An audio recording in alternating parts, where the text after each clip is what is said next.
नमस्कार प्रेक्षक हो, लग्नानंतर होईलच प्रेम या मालिकेच्या 16 नोव्हेंबरच्या भागामध्ये पार्थ आणि काव्या रूममध्ये बसलेले असतात. तर तेव्हा पार्थ काव्याला विचारतो, तुम्हाला जीवाबद्दल काही कळालं का? तर आता काव्या पाणी पित असते आणि तिला ठसकाच लागतो. तर पार्थ आता लगेच उठतो आणि तिच्या जवळ जातो आणि म्हणतो, अहो काय करताय काव्या, थोडस सावकाश सावकाश जरा. आणि तिला म्हणतो, अहो पाणी पिताना विचार करायचा नसतो. तर काव्या त्याला म्हणते, तुम्ही पण कमाल करताय देशमुख, मी पाणी पितानाच तुम्ही प्रश्न विचारलात, मग मी काय करू? तर पार्थ तिला म्हणतो, आय एम सॉरी, ऍक्च्युली ना मीच जीवाबद्दल विचार करत होतो. आणि तो आता जीवाबद्दल तिच्यासोबत बोलू लागतो. म्हणतो, बिचारा अडकलाय हो कामात, माझ्यापेक्षा वेगळा आहे जीवा. मला नेहमी शिस्तीत रुटीन मध्ये फोकस्ड राहायला आवडतं, पण जीवा मात्र वेगळा आहे. तो ना स्वच्छंदी आहे. मला वाटेल तसं जगायला आवडतं त्याला, आणि त्याच्या बाबतीत असं घडायला नको होतं. तर काव्या म्हणते, प्रत्येकाला स्वच्छंदी जगायला आवडतं, पण तसं चालत नाही ना. प्रत्येकाच्या आयुष्यामध्ये काहीतरी ध्येय, काहीतरी स्वप्न असलीच पाहिजेत. आणि एकदा का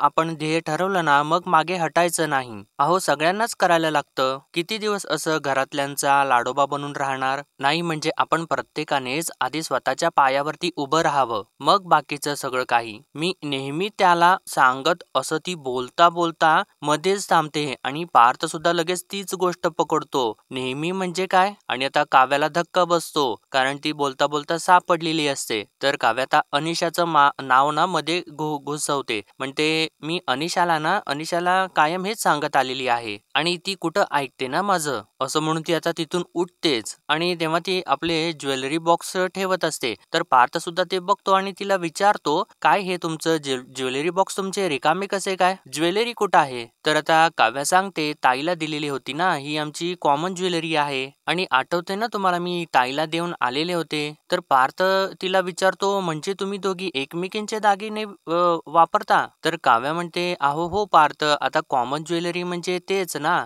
तर आता पार्थला त्या गोष्टीचा थोडासा धक्का बसलेला असतो. तर काव्या पुढे सांगते, हे बघा पार्थ, आम्ही लहानपणापासून हेच करत आलेलो आहे, म्हणजे लग्नाआधी पर्यंत आणि लग्नानंतर सुद्धा हेच आम्ही कंटिन्यू केलेलं आहे. तर पार्थ तिला विचारतो, तुमची स्वतःची अशी काही ज्वेलरी? तर तेव्हा काव्य त्याला थांबवते आणि म्हणते, हे बघा ऐका, तुम्ही आणि तुमचे भाऊ जन्मेजय, तुम्ही सुद्धा एकमेकांच्या गोष्टी वापरतच असणार ना, रादर वापरता सुद्धा, शर्ट्स, शूज, बॅग. तसंच आमचं सुद्धा आहे. तर पार्थ तिला सांगतो, अहो मुलांचं वेगळं असतं, मुलींना स्वतःचे दागिने असलेले आवडतात, त्यांना मिरवायचं असतं. तुमच्याकडे खरंच तुमचे स्वतःचे असे दागिने नाहीयेत? तर काव्य आता त्याला नाही असं सांगते, आणि म्हणते, कसं आहे ना, लहानपणापासून मला दागिन्यांची फार अशी आवड होती, असं काही भाग नव्हता, पण ताई तिच्या आवडीचं काही बनवून आणायची ना, तर तेव्हा ना त्या दागिन्यांच्या वरती मला माझा हक्क सांगायला खूप आवडायचं. छळायचे मी ताईला, आणि तीही मला ना वापरू द्यायची. खरं तर आमच्या दोघींच्या मध्ये लहान असताना काय आणि आत्ताही काय, तुझं माझं असं काही सुद्धा नाहीये. जे काही आहे ना, ते आमचं दोघींचं आहे, असं ती हसत हसत सांगत असते. आणि म्हणते, त्यामुळे ना माझ्याकडे माझी अशी ज्वेलरी, दागिने असं काही नाहीये. असं म्हणून ती आता ते रिकामे बॉक्स ठेवायला तिथून जाते. तर आता पार्थला त्या गोष्टीचं थोडंसं वाईट वाटलेलं असतं, आणि तो मनात म्हणतो, काव्याकडे स्वतःचे दागिने नाहीयेत, आणि हे आज लक्षात येतंय माझ्या. आणि बहुतेक आता पार्थ काव्याला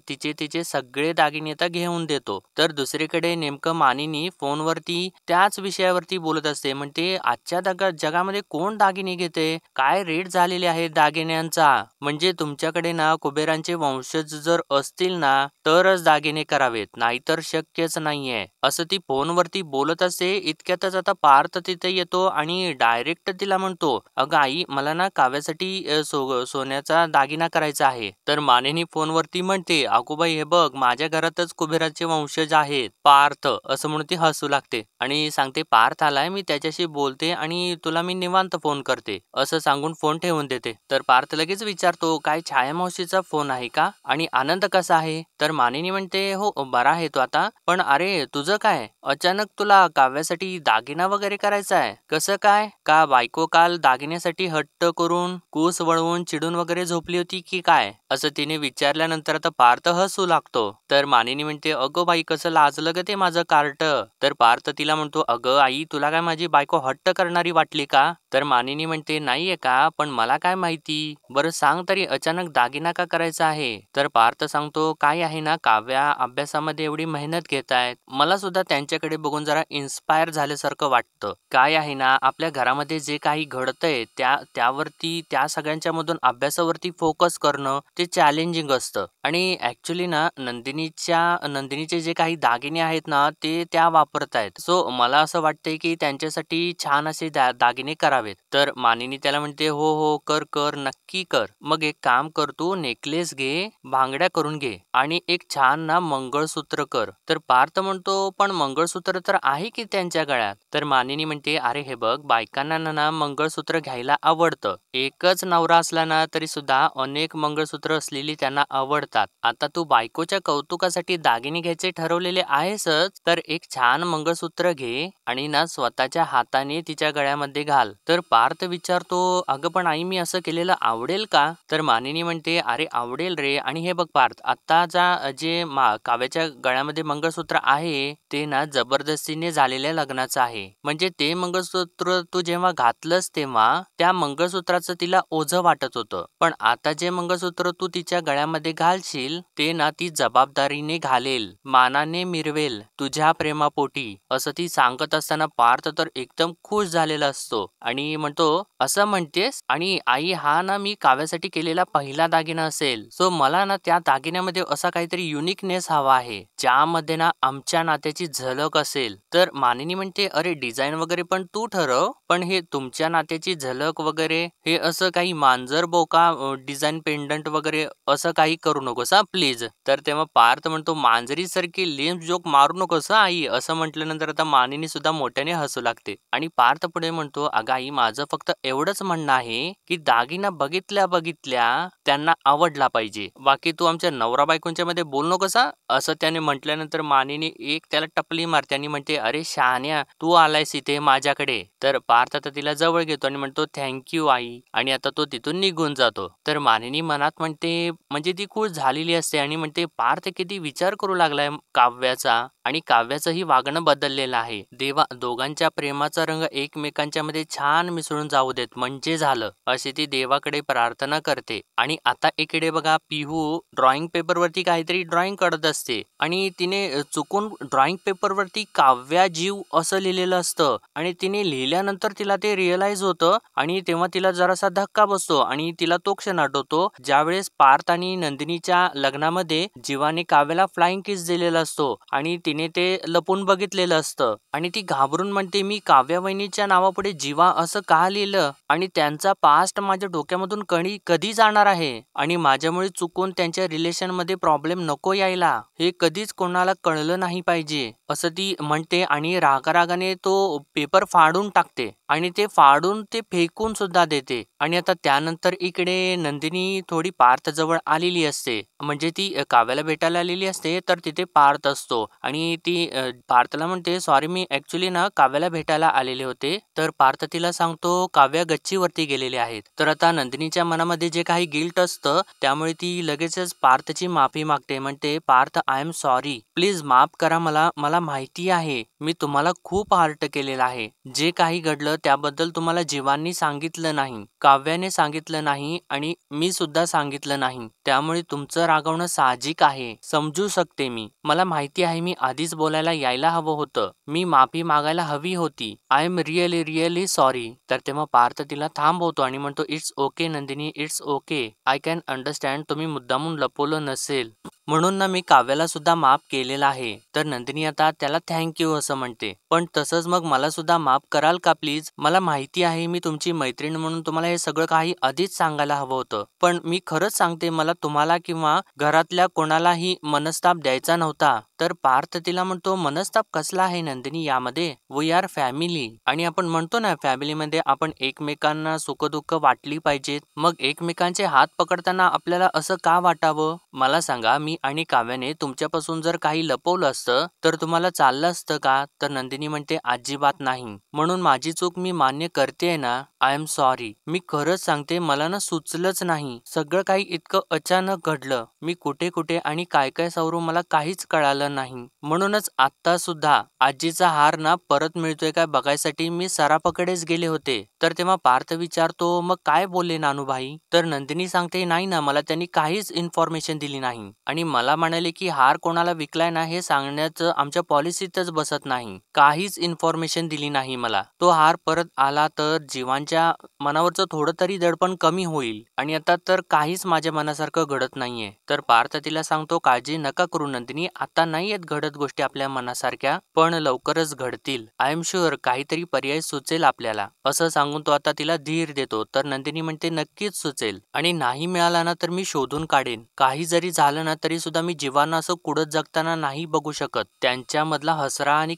खेळकर जीवा मला परत हवा आहे, असं आता हे दोघे इकडे बोलत असतात आणि इकडे जीवा अजून सुद्धा ऑफिसमध्ये काम करत असतो आणि तेव्हा त्याचे एक एक कलिग्स तिथून निघून जात असतात. तर जीवा अजून सुद्धा काम करतच असतो आणि अखेर आता त्याचे सगळे कलिग्स तिथून निघून जातात आणि तो अजून सुद्धा एकटा काम करतच असतो. आणि त्यानंतर तो थोडंसं पाणी पितो आणि आता घड्याळ बघतो तर त्याच्या लक्षात येतं की खूपच वेळ झालेला आहे. तर आता परत त्यांनी इकडे घरामधला सीन दाखवलेला आहे. मानिनी आता जेवणाचं घेऊन बाहेर येत असते आणि तेव्हा ती बाहेरूनच नंदिनीला सांगते, नंदिनी जरा उसळ गरम झाली असेल तर गॅस बंद करशील? तर नंदिनी सांगते, हो हो आत्ताच केला आणि विचारते, आई बाबांचा काही फोन आला होता का? निघालेत का ते जीवांना घेऊन? तर मानिनी सांगते, यांचा मेसेज आला होता की आम्ही निघालोय म्हणून, येतीलच इतक्यात, असं ते दोघी बोलत असतात. इतक्यातच विक्रम आता तिथे येतो आणि म्हणतो, अरे बापरे काय किती ट्रॅफिक होतं ते. आणि मानिनीला म्हणतो, बघ मी पटकन फ्रेश होऊन येतो, लगेच जेवायला वाढ मला,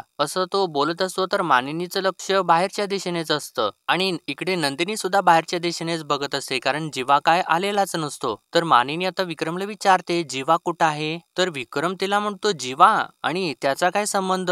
मी काय त्याला पाळणा घरामधून आणायला गेलेलो होतो की काय? अगं त्याला दिलेलं काम करत बसलेला आहे तो ऑफिस मध्ये. तर मानिनी म्हणते, अजूनपर्यंत?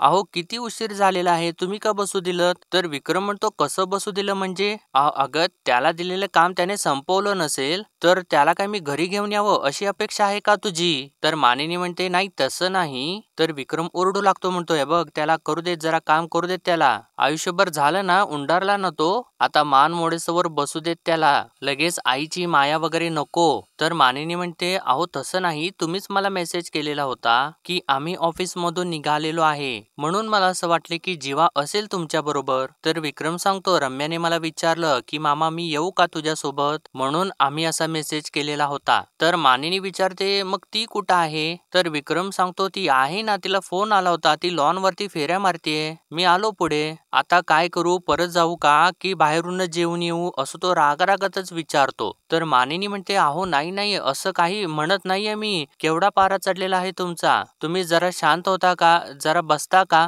आणि नंदिनीला म्हणते, नंदिनी जरा पाणी आणतेस का? तर विक्रम अजून ओरडतो, म्हणतो काही पाणी वगैरे नकोय मला आणि तो रागारागानेच नंदिनीकडे बघतो आणि मानिनीला म्हणतो, मी पटकन फ्रेश होऊन येतो, तू जेवायला वाढ बस. तर आता ते सगळं काही बघितल्यानंतर नंदिनीच्या डोळ्यामधून टचकन पाणी येतं आणि ती मनात म्हणते, आज ऑफिसचा पहिलाच दिवस होता, अरे देवा आता जीवा एकटेच ऑफिसमध्ये रिकामे बसले असतील का? तर इकडे आता वसू एकटीच खोलीमध्ये असते आणि ती म्हणते, अजून रम्या कशी काय आलेली नाही, ऑफिस मधून येते असा मेसेज केलेला आहे, कुठं राहिले कोणास ठाऊक, असं ती बोलत असते. इतक्यातच मागून रम्या येते आणि ती खूप खुश झालेली असते आणि जाऊन ती वसूला मिठीच मारते. तर वसू तिला, अगं हळूहळू रम्या, असं बोलत असते. तर रम्या हसतच असते. तर वसू तिला म्हणते, अगं हळू ना रम्या, चक्कर येईल मला. तर रम्या तर खूप हसत असते आणि म्हणते, अगं आई सॉरी सॉरी, खरंच सॉरी. तर वसू तिला म्हणते, अगं रम्या तुला असं किती दिवसांनी मनमुराद हसताना बघितलंय, नक्कीच ऑफिसमध्ये काहीतरी झालेलं आहे हो ना? तर रम्या सांगते, अगं अपमान, घोर अपमान जीवाचा, नंदिनीच्या जीवाचा अपमान झालेला आहे, असं म्हणून ती हसू लागते. तर तेव्हा वसू सुद्धा हसत असते आणि म्हणते, बघ एक मिनिट थांब, मला सगळं काही सविस्तर पहिल्यापासून सांग. तर तेव्हा रम्या म्हणते, तुला जेव्हा भास्कर काकांचे फोन यायचे ना तेव्हा ना मी आपल्या प्लॅनची पहिली पायरी बघितलेली होती आणि आज ऑफिसमध्ये सगळ्यांच्या समोर मामा आणि जीवामध्ये तमाशा झाला, तेव्हा मला असं वाटलं होतं की आपल्या प्लॅनचा कळस बघते मी आणि म्हणते आई, अगं आई, किती काय प्लॅन बनवलेला आहेस तू, you are great, I love you. तर वसू म्हणते चला मग आता ऑफिसमध्ये रोज अपमानाची मालिका सुरू राहणार आणि रोज असं जीवाला हरलेलं बघून नंदिनीला त्रास होणार. तर रम्या म्हणते अगं तिला त्रास नाही झाला ना तरी सुद्धा मी रोज तिला त्रास देणार आहे. आपण आता जेवायला खाली जाऊ ना तेव्हा मी मुद्दामून नंदिनी समोर जीवाला विचारणार की जीवा तुझा आजचा ऑफिसचा दिवस कसा होता. तर तेव्हा आता वसू तिला थांबवते आणि म्हणते नाही नाही रम्या आई, काही करू नकोस, मी जेवढी जीवाला ओळखते ना तेवढं जीवा ना त्याची पडती बाजू इतक्यातच नंदिनी समोर येऊ देणार नाही. उलट तो नंदिनीला असं भासवत राहील की त्याने ऑफिसमध्ये किती मन लावून काम केलं, इतरांनी त्याचं किती कौतुक केलं आणि एकदा का हे नंदिनीला पटलं की मग आपण तिला रियालिटी चेक देऊया. असं तिने म्हटल्यानंतर रम्या तर खूप हसू लागते आणि म्हणते व्हॉट अन आयडिया आई, आई यू आर रिअली ग्रेट असं म्हणून ती तिला परत मिठी मारते. तर आता इकडे ऑफिसमध्ये जीवाचं काम संपलेलं असतं आणि तेव्हा खूप उशीर झालेला असतो आणि तो ऑफिसमधून बाहेर येतो आणि म्हणतो अरे यार खूप उशीर झालेला आहे, आता ट्रेन आणि बस ही बंद झाली असेल, मी एक काम करतो कॅबच बुक करतो आज असं म्हणून तो आपला मोबाईल हातामध्ये घेतो आणि कॅब रिक्वेस्ट पाठवतो. तर तेव्हा कॅब कॅन्सल होते आणि त्यानंतर अजून प्रयत्न करतो तर तेव्हा परत सुद्धा कॅब काही बुक होत नाही आणि आता तो वैतागतो आणि म्हणतो कसं जाऊ मी आता घरी आणि उद्या वेळेवर ऑफिसला पोहोचायचं आहे आणि मी बाईक आणली असती तर बरं झालं असतं, पण आता बाईक चालवायचे सुद्धा त्राण नाहीयेत माझ्यात, असं वाटते की कोणीतरी अलगद नेऊन घरी सोडावं. असं तो बोलत असताना त्याच्या चेहऱ्यावरती लाईटचा म्हणजे हेडलाईटचा खूप मोठा प्रकाश पडतो आणि तेव्हा जीवा आपल्या डोळ्यावरती हात घेतो आणि म्हणतो अरे कोण आहे, कोण आहे तिकडे. आणि त्याने डोळ्यावरती हात घेतलेला असतो तर तेव्हा चक्क नंदिनी स्कूटर घेऊन त्याला घेऊन जायसाठी आलेली असते आणि जेव्हा जीवा तिच्याकडे बघतो तर त्याला तर धक्काच बसतो आणि नंदिनी त्याच्याकडे बघून हसत असते आणि जीवा तर तिच्याकडे एक सारखा बघतच राहतो. आणि तेव्हा आता नंदिनी आपल्या डोक्यावरचं हेल्मेट काढत असते आणि तेव्हा ती हेल्मेट काढत असताना छान असा वारा सुटलेला असतो आणि ती छान अशी हसत असते. तर जीवाची नजर मात्र तिच्यावरून हटतच नसते आणि त्याचा सगळा काही जो थकवा असतो, त्राण असतो, सगळा काही निघून गेलेला असतो आणि तो एकदम फ्रेश झालेला असतो आणि तिच्याकडे एक सारखा बघत असतो. तर तेव्हा नंदिनी सुद्धा आता त्याच्याकडे बघू लागते आणि तेव्हा ती त्याला हात हलवून हाय असं करते आणि परत एक छान अशी स्माइल देते आणि त्यानंतर आता ती एकदम अशी स्कूटरवरून खाली उतरते आणि त्याच्या दिशेने चालत येऊ लागते आणि ती जेव्हा चालत येत असते तर तेव्हा